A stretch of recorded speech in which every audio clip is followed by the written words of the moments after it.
So hi guys, today I'm going to show you that I'm facing some problem when I export my clip to Final Cut Pro.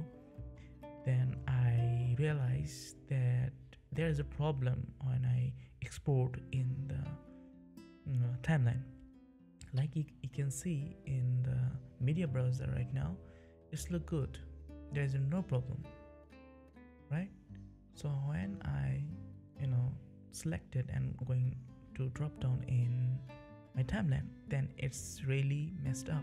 You can see the color exposure is very high, and that is the problem when clip in big clip is messed up.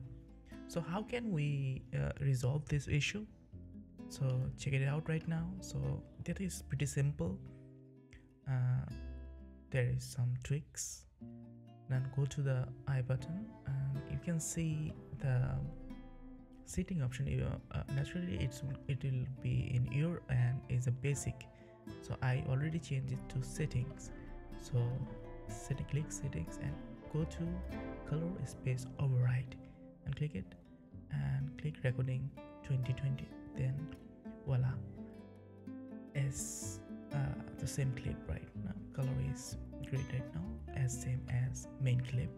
So this is how you can resolve this issue, and if you like it, the solution, you can give me thumbs up and also subscribe this channel. Thank you very much.